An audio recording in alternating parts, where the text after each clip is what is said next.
You eat when we say you eat. You shit when we say you shit, and you piss when we say you piss. You got that, you maggot dick motherfucker? Can a film which is rated R for a host of obscenities, produced by a cast and crew of non-believers, and which paints the only Christian as an evil hypocrite, be, in fact, the greatest Christian movie ever made? Put your trust in the Lord. Your ass belongs to me. Welcome to Shawshank. The Shawshank Redemption is one of Hollywood's most beloved films. According to public voting on IMDb, it ranks just above The Godfather in the #1 spot. People are drawn to this film for its message of hope and enduring friendship. I am warning you, Dufresne, turn that off!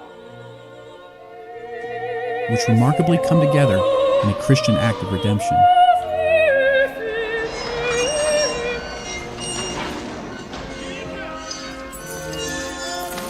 Man missing on Tier 2, cell 245.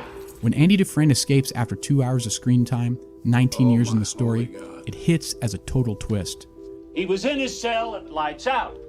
Stands to reason he'd still be here in the morning. There's no quintessential lead-up or execution of a plan. Must have said something. Also, Warden. Not a word. Andy just disappears.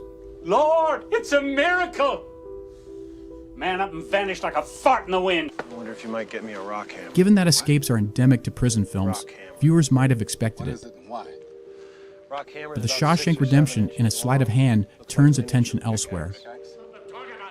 Contrary to every expectation, the prisoners of Shawshank fear release.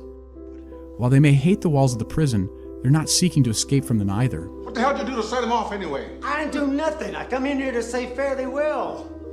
Ain't you heard his parole come through? This is embodied in Brooks. After being locked up for 50 years, Brooks responds to his parole by attempting to kill a friend, just so he can stay behind bars. But I'm telling you, these walls are funny. First you hate them. Enough time passes, you get so you depend on them. For Brooks, freedom is an exile to a world he doesn't belong.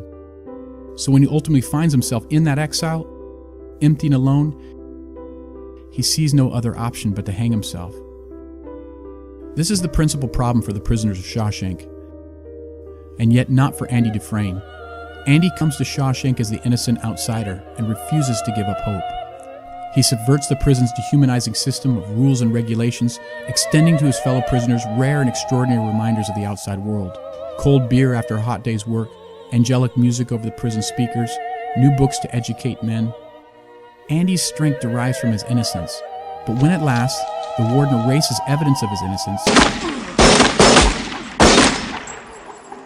Andy appears to succumb to the same institutional pessimism of his fellow prisoners. Andy come down to the loading dock today. He asked me for a length of rope. Remember Brooks Havlin? No. And he'd never do that. I don't know. He returns to his cell, and there appears to hang himself. That's when the unexpected occurs. You better be sick or dead in there, I shit you not. You hear me? Instead of finding Andy dead, the cell is empty. Oh my holy God. Now stop and think about that. If you thought this film was just another prison flick, take another look. The film infuses Andy's escape with the symbolism of new birth. It proceeds through a woman's womb and ends with him slipping headfirst from the other end. This symbolism fits within the film's larger allegory. Prisoners enter Shawshank like newborns, naked and coated in white. They march you in naked as the day you were born. And they come to fear release with life's corresponding dread of death. In his escape, Andy is born again and becomes a new man. Was spilling Hurlin's secret. A man nobody ever laid eyes on before. He appropriates the identity and wealth which viewers thought was set aside for the warden. Until that moment, he didn't exist. I hope you'll enjoy living abroad. Thank you. And in taking on this new persona, Andy passes judgment on the warden and his hypocritical system. In the end, the warden performs on himself the fate that only moments before the viewers assumed would be Andy's end. Now look at the empty cell again. It's an allusion to the empty tomb. Oh my holy God.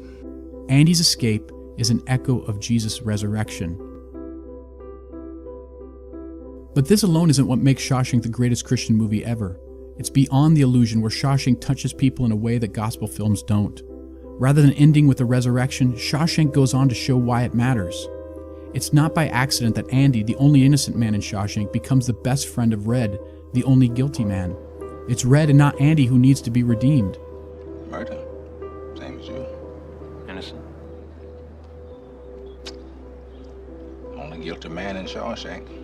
Red, like Brooks, is institutionalized. In 3 parole hearings at the beginning, middle, and end, the film demonstrates Red's transformation. You feel you've been rehabilitated? Oh, yes, sir. Without a doubt. And I can honestly say I'm a changed man. No danger to society here. In his second, he admits to no longer being a danger to society, not because he is a better man, but because, like Brooks, he no longer looks forward to the outside world.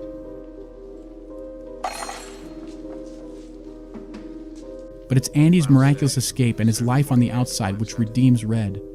You feel you've been rehabilitated? Well, now let me see. You know, I don't have any idea what that means. Well, it means you're ready to rejoin society. I know what you think. In his final hearing, Red at last speaks as a free man. He no longer cares whether he remains or goes, whether he lives or dies. The world outside no longer concerns him.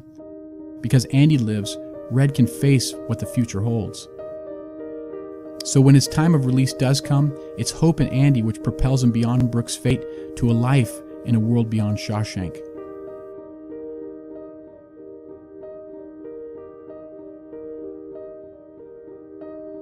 Is it obvious now why Red finds Andy working the wood of a fishing boat, all before an eternal sea? The Shawshank Redemption is a parable, and like the parables of Jesus, it's seed which opens in the right soil.